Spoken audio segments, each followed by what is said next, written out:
Bien, buenas tardes. Seguimos hoy con el último capítulo de la materia, el capítulo 6, líneas de influencia.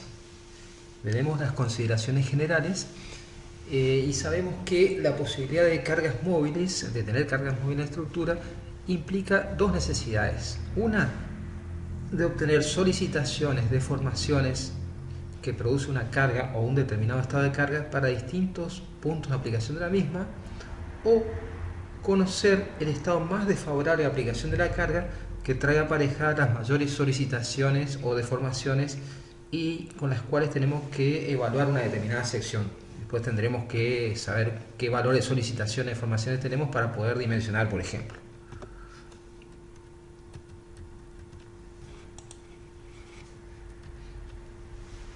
Bueno, estas dos necesidades se tenían en cuenta en todas las secciones de la viga o por lo menos en varias secciones características según las circunstancias de cada caso.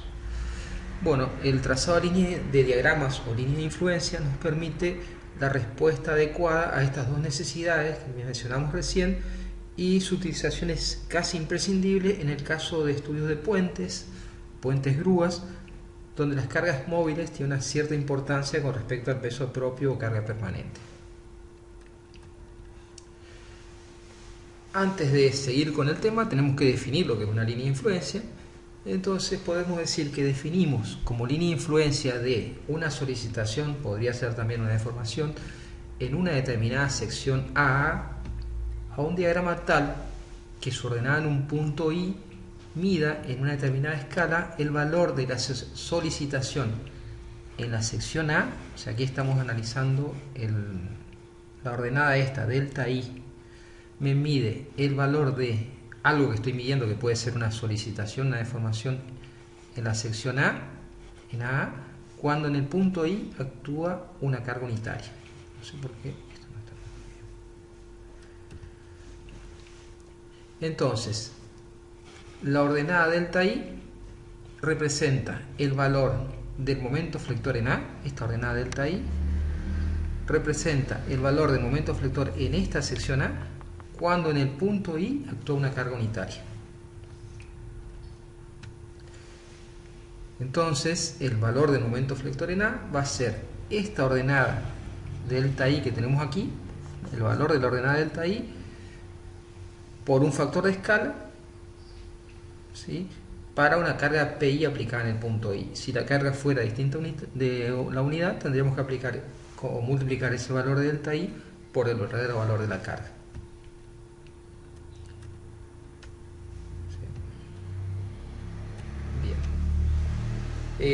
Ustedes ya han visto en estabilidad 1 líneas de influencia en sistemas isostáticos. Por ejemplo, habrán visto línea de influencia de una reacción y vamos a llamar con la letra griega eta, como dice ahí, línea de influencia RA. Eta de RA es lo mismo que decir línea de influencia RA. Entonces, ¿qué vamos a hacer? Ustedes, en este caso una vía Herbert, lo que hacíamos era eliminar el apoyo A, si queríamos la línea de influencia, y damos un desplazamiento delta A en el apoyo a ese mecanismo formado. Entonces tenemos esta forma que está dibujado en rojo, que es la cadena cinemática formada, ¿sí?, y aplicamos el principio de los trabajos virtuales, donde tendremos que RA, que está en azul, por delta A, lo tomamos negativo porque RA va hacia arriba y delta A hacia abajo, más una tonelada por eta I igual a 0. Fíjense, el trabajo de una tonelada por el desplazamiento delta I y delta A por RA. Tiene que ser igual a 0. Despejamos RA y vemos que esa reacción es proporcional a la coordenada eta I, o a la ordenada, perdón, eta I. Luego, la línea de influencia de la reacción en A es igual al valor eta I, ya que la posición de la carga o el punto I de aplicación de la carga lo tomamos de forma genérica. ¿Sí? Esto habían visto ustedes en estabilidad 1. Entonces, eta I en una determinada escala representa el valor de la reacción en A para una carga unitaria aplicada en I. Si la carga, como dije hoy, si no fuera unitaria, multiplicamos esa ordenada por el verdadero valor de la carga. ¿Sí? Bueno, ese coeficiente o ese cociente 1 sobre delta A lo podemos incorporar como factor de escala. Si tuviéramos momento flector y decíamos la línea de influencia del momento flector en una sección HH, por ejemplo, tenemos que eliminar el vínculo que transmite el momento en dicha sección, que en este caso sería una articulación. Ponemos una articulación, damos un desplazamiento virtual a la cadena cinemática que hemos formado y aplicamos el principio de trabajo virtuales, ¿sí? Después de explicitar el momento flector en H en la sección, como por ejemplo tracción abajo, en este caso positivo. Entonces tendremos, el trabajo va a ser MFH por delta H, que es el giro. Negativo, ¿por qué? Porque el sentido de giro de MF es contrario al de la rotación delta H, más una tonelada por eta I igual a 0. Despejamos MF, momento flector en H, y vemos que es proporcional a la coordenada eta I. Como esa ordenada eta I la elegimos, o la posición de la carga fue arbitraria, entonces esa ordenada constituye la línea de influencia del momento flector en H. Entonces el diagrama cinemático buscado, el diagrama cinemático que queríamos que está en rojo, en una determinada escala es la línea de influencia de ese momento flector que estábamos buscando en la sección H. Podríamos hacer lo mismo para el esfuerzo de corte, donde tenemos que introducir un mecanismo que permita que no transmita corte, ¿sí? Podría ser ese dibujito que está ahí a la derecha, donde ese mecanismo transmite normal, transmite momento, pero no transmite corte. Entonces esto nos genera una cadena cinemática. Podemos dibujar esa cadena cinemática que está en rojo en la pantalla y aplicar el principio de los trabajos virtuales. Vemos que QH, que son los esfuerzos corte, por delta H, menos una tonelada por la coordenada eta I, igual a 0. Podemos despejar QH y vemos que es igual a la ordenada eta I de la línea de influencia. Ella es la línea de influencia del esfuerzo de corte en la sección H. Lo mismo podemos hacer para esfuerzo normal. Bueno, en este caso es un pórtico con dos barras que está articulado en un extremo A, y con un apoyo móvil en el C, y tenemos que introducir un mecanismo que está acá a la derecha que transmite corte, transmite flexión, pero no transmite esfuerzos normales. Entonces analizamos, acá tenemos dos cadenas cinemáticas. Esta sería una chapa, una cadena cinemática, esta sería una chapa, está la chapa 2 y la chapa 1, y vemos que la chapa 1, su centro instantáneo de rotación está en C1, ¿sí? Sabemos que como estos puntos pueden desplazarse, esta sección acá puede desplazarse de acuerdo a este diagrama que pusimos aquí. Entonces el centro instantáneo, centro relativo entre la chapa 1 y 2 estará en el infinito. Entonces sabemos que C1 y C2 tienen que estar a un lado. Trazamos una perpendicular al apoyo C y determinamos el centro instantáneo C2. Vimos también, o han visto ustedes en estabilidad 1, que da lo mismo construir el diagrama de línea de influencia con este diagrama, que es el diagrama de desplazamientos verticales, ya que si una chapa rígida cualquiera le produjo un cierto desplazamiento, este desplazamiento es normal, por ejemplo entre puntos A y B. Este desplazamiento es normal, este delta en B es perpendicular a la recta de acción entre el segmento AB, y podemos relacionarlo igualmente con este desplazamiento vertical. Entonces, ¿a través de quién? Del coseno de este ángulo diferencial de phi y del ángulo alfa que forma el segmento AB con la horizontal. Entonces es lo mismo trabajar, o sea, vamos a ver que depende únicamente el desplazamiento vertical de la coordenada genérica X que estemos tomando. Bien, nosotros lo vamos a hacer en forma analítica, y para eso calculamos la reacción RA con los conceptos que vimos en estabilidad 1. RA va a ser una tonelada por L menos X sobre L, ¿sí? Y X, fíjense, es la posición del apoyo A al punto de la aplicación de la carga P1. Y el RC va a ser una tonelada por X sobre L. hemos aplicado sumatoria de momento en A y sumatoria de momento en C igual a 0 para terminar esa reacción. Bueno, entonces tenemos que hacer variar la carga o la posición X entre 0 y A y entre A y L. Y siempre nos conviene tomar la ecuación que no tenga la carga. Es decir, para el tramo entre el apoyo A y la distancia A me conviene tomar la ecuación de RC. Por lo tanto, el esfuerzo normal en la sección H va a ser RC por coseno de alfa. Luego reemplazo RC por X sobre L y obtenemos esa expresión que está aquí, donde NH es X sobre L por coseno de alfa. Y vemos que para X igual a 0, NH es 0, y para X igual a A, NH es A sobre L por coseno de alfa, que es lo que está indicado aquí en el dibujo.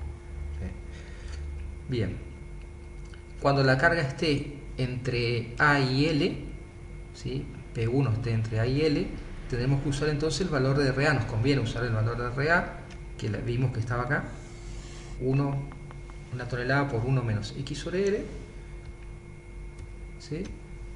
Y entonces NH va a ser menos RA por coseno de alfa. Reemplazamos RA por su valor que vimos recién y vemos que para X igual a A, NH es menos 1 menos A sobre L por coseno de alfa, que lo vimos en la ecuación anterior, sería este valor que está aquí, ¿sí? Este valorcito que está acá.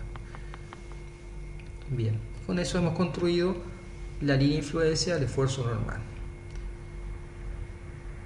Bueno, veremos, el objetivo de nuestra materia es ver las líneas de influencia de sistemas hiperestáticos.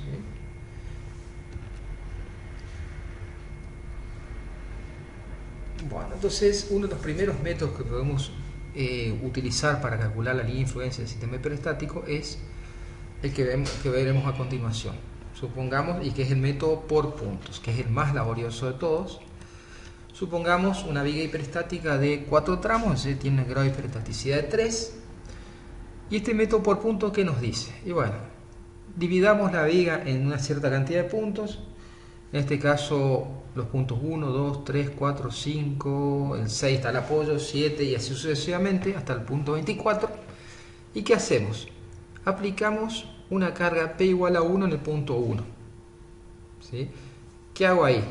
Construyo para esa carga P igual a 1 en el punto 1 mi diagrama de momento, que sería algo así.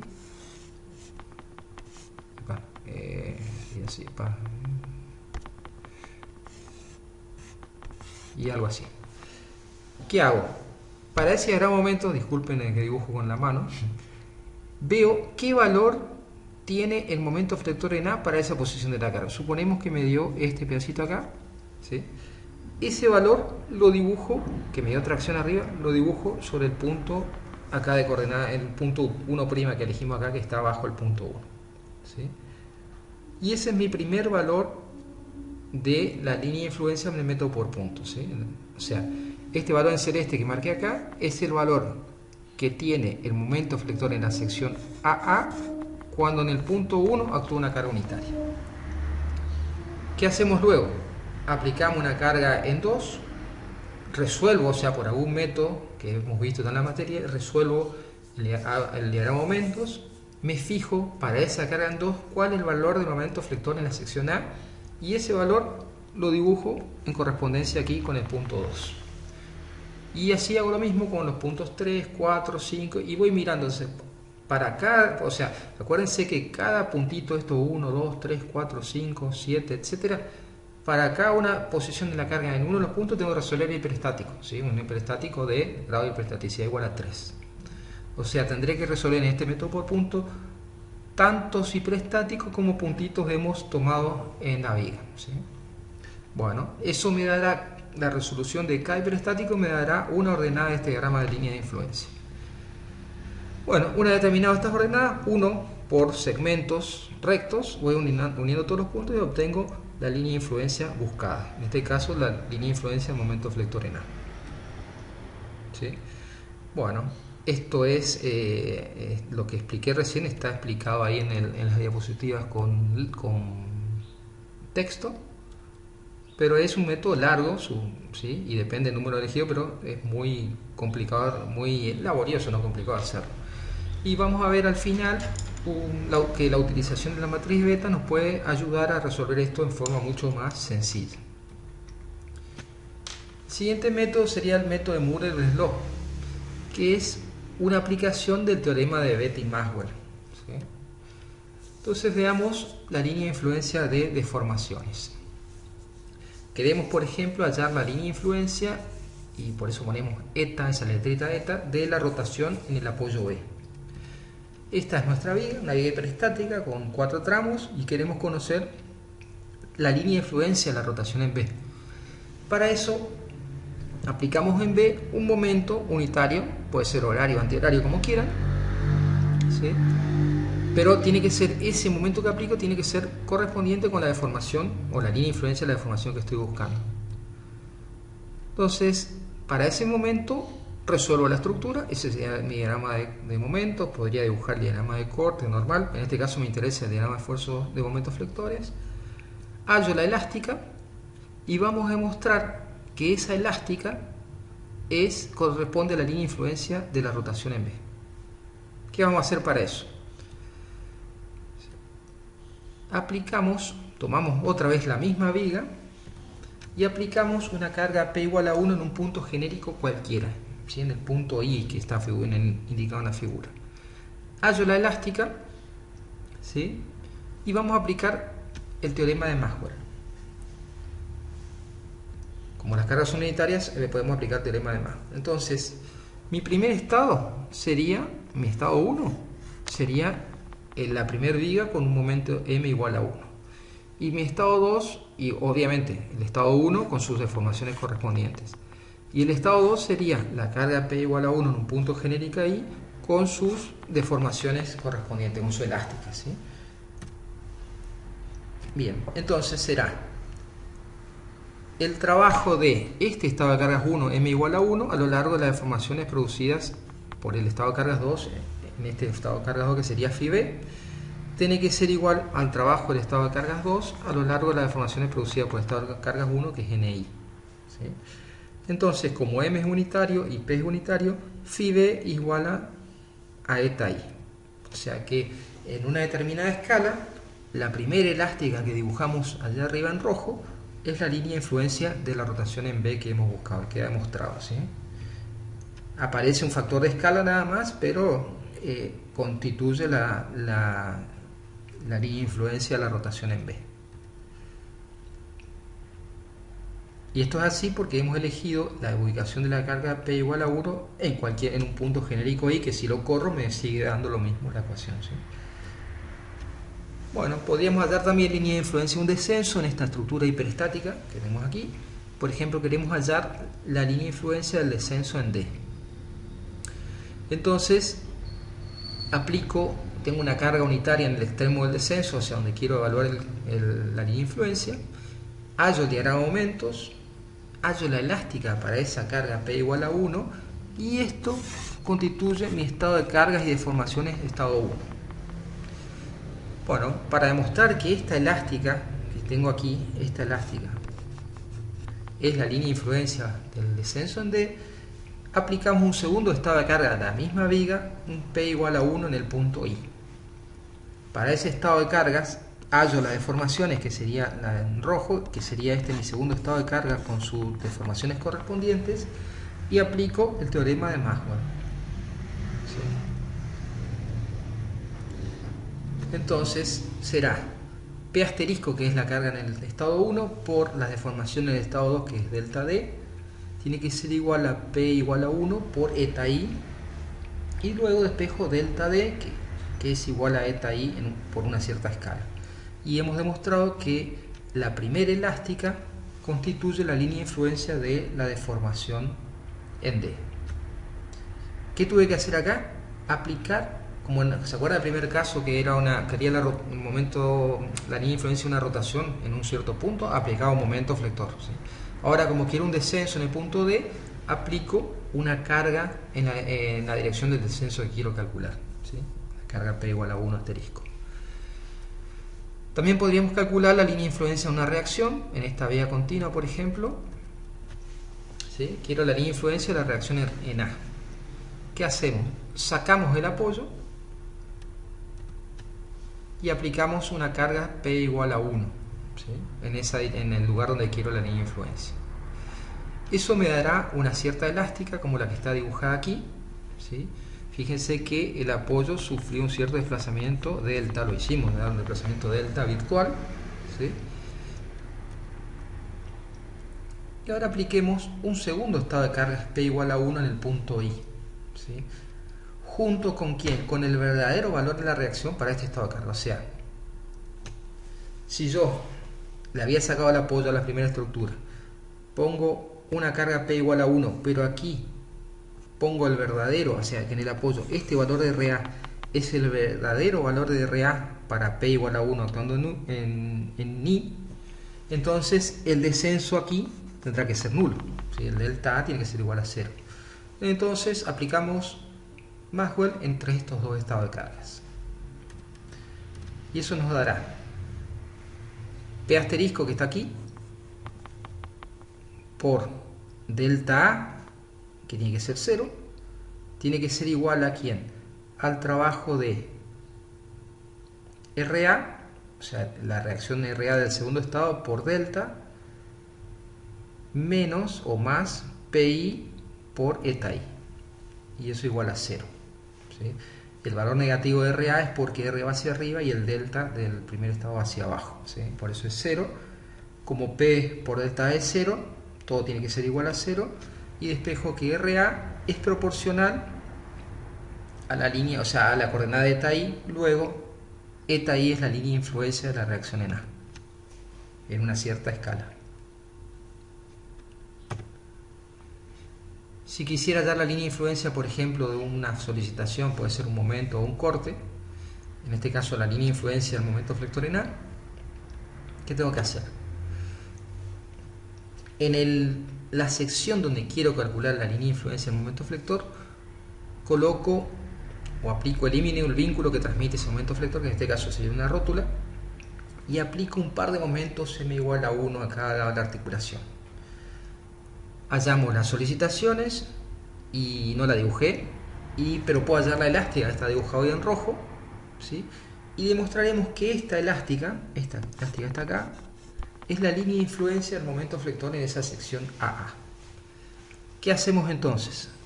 Dibujamos o aplicamos una carga P igual a 1 en un punto genérico cualquiera. Y la condición que tengo que aplicar acá es la siguiente. Ahí está dibujado en azul P igual a 1. Y apliqué este valor de momento flector en A. Pero ¿qué valor le tengo que poner ahí? Ahí tengo que poner el valor de momento flector en A que tendría esa misma vía que estoy mirando, con P igual a 1. Es el valor del momento flector que tengo en esta sección cuando acá actúa una carga unitaria, ¿sí? Si yo colocara ese verdadero valor de momento flector en A para esa carga igual a 1, la rotación relativa en este punto A tiene que ser 0, porque hay continuidad en la vía. Es como que si estuviera eliminando la rótula esa que había colocado.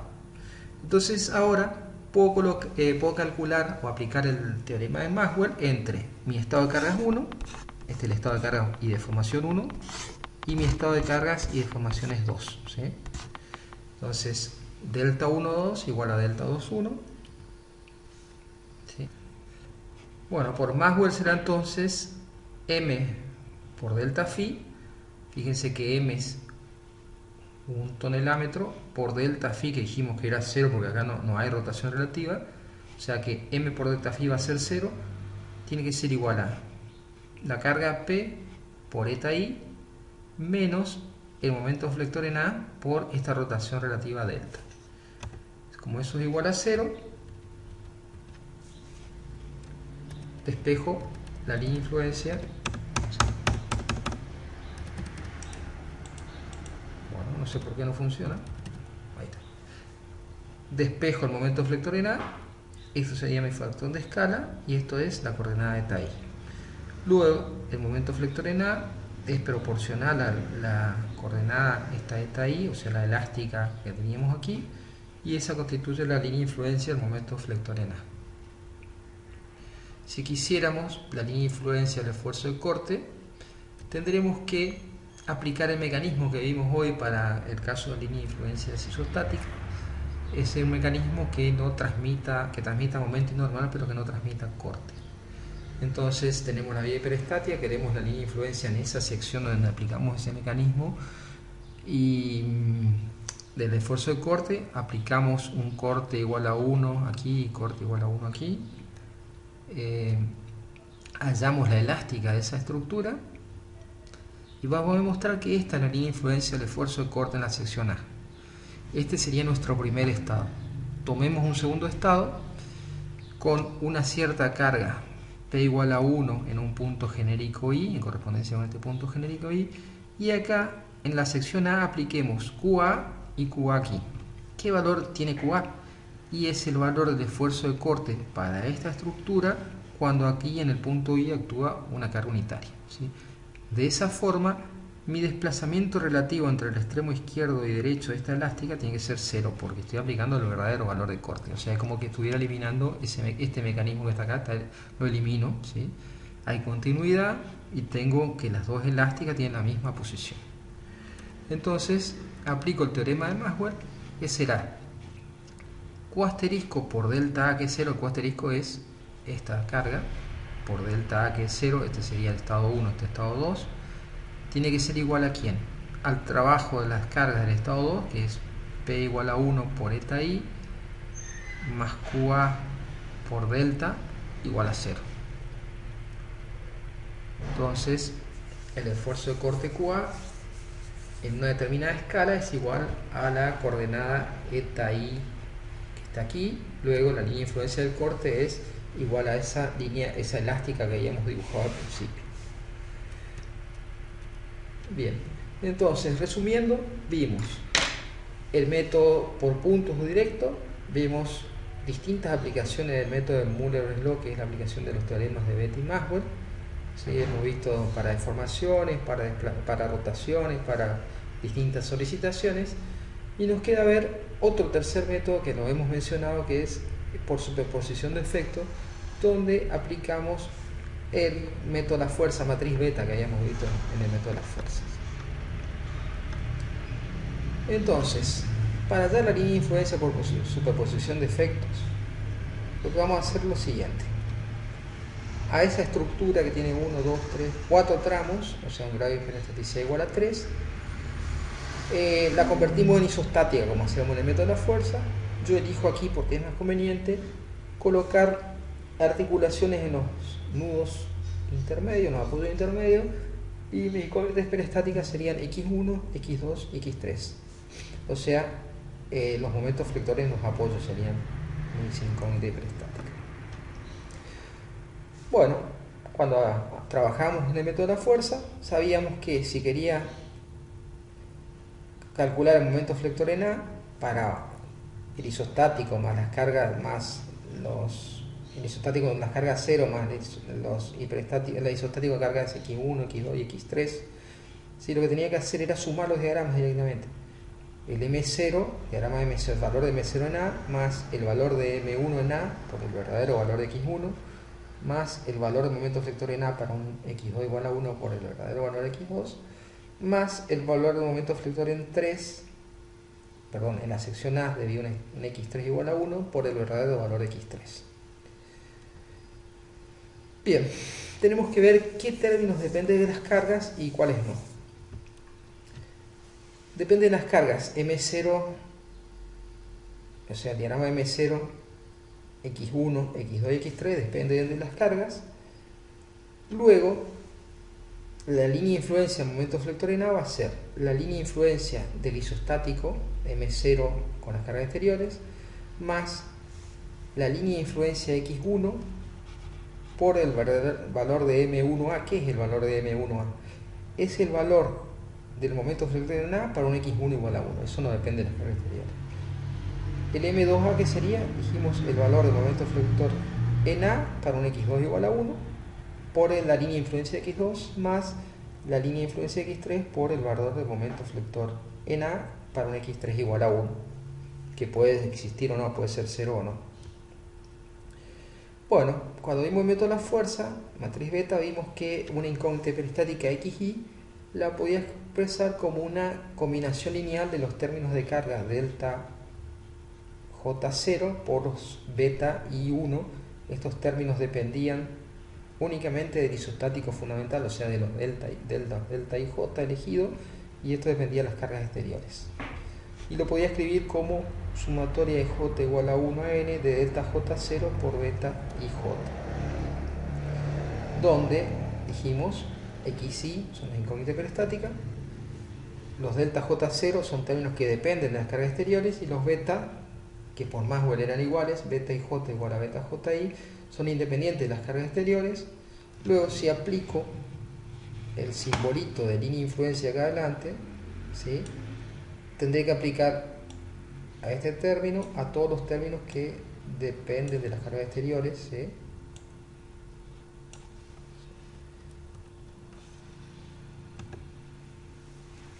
que es lo que nos queda ahí abajo, ¿sí? Tendremos que analizar entonces qué representan estos valores de delta, línea de influencia de delta 1,0, por ejemplo, ¿sí?, qué representan estos valores, ¿sí?, y lo veremos a continuación. Entonces veamos el línea de influencia del término de carga delta J0. Cuando nosotros construimos el isostático y aplicamos las cargas, se van a producir rotaciones. Para las cargas exteriores se van a producir rotaciones. Esta sería delta 1,0, que es la rotación relativa en este apoyo, y delta 2,0 la rotación relativa en este otro apoyo, por ejemplo. ¿Sí? Si quiero calcular la línea de influencia de la rotación relativa en el apoyo 1, correspondencia con x1, tendré que aplicar, como habíamos visto cuando vimos el método de Müller-Breslau para deformaciones. Si quiero la rotación relativa, la línea de influencia de la rotación relativa, tendré que aplicar un par de momentos x1 igual a 1. ¿Qué hacía luego?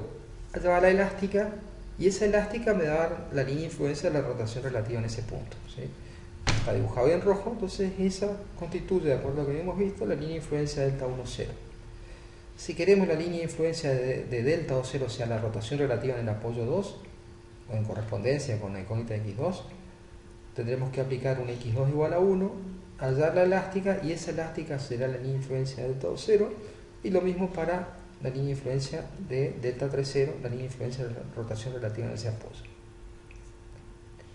Bien, ¿cómo hacemos esto? Y bueno, podemos ir a tabla, aplicamos a una viga simplemente apoyada, le aplicamos un x igual a 1 y vamos calculando las ordenadas aquí, ¿sí?, en distintos puntos, y para este x1 igual a 1, este tramo, calculamos estas ordenadas, lo vamos haciendo por puntos, ¿sí?, y obtenemos en distintos puntos que nosotros queremos la elástica, ¿sí?, y eso nos da las coordenadas de la línea de influencia delta 1,0. Veremos ahora la línea de influencia de una incógnita hiperestática cualquiera. Ya sabemos cómo calcular la línea de influencia de los términos de carga, o sea, de las rotaciones relativas, ¿sí?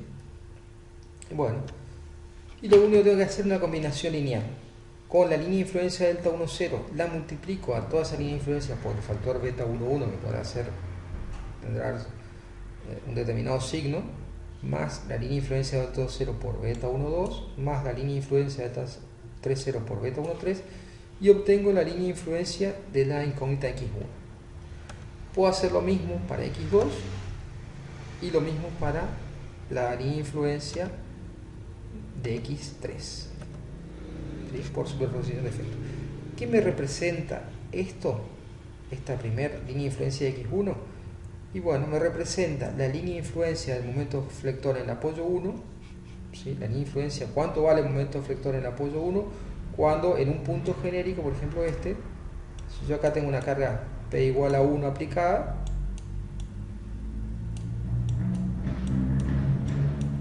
esta ordenada va a ser el valor del momento flector en este apoyo, cuando acá, en esta sección, obtuvo una carga unitaria. ¿Qué representa, por ejemplo, esta ordenada?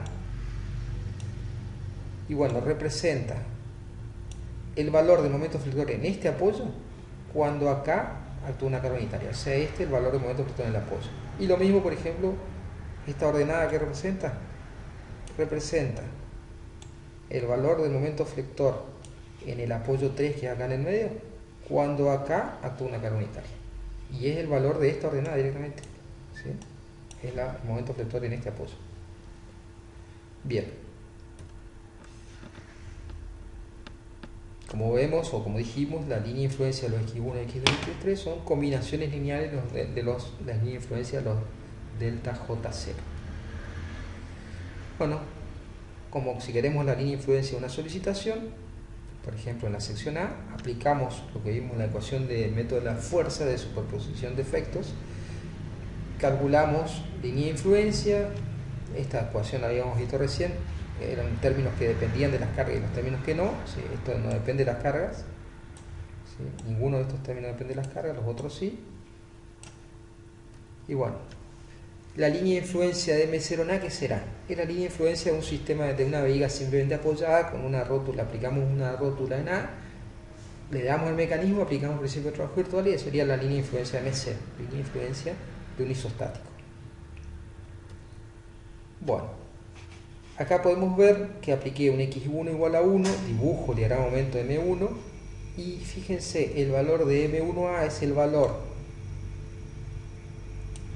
del momento flector en la sección A para un X1 igual a 1. ¿Sí? Bien.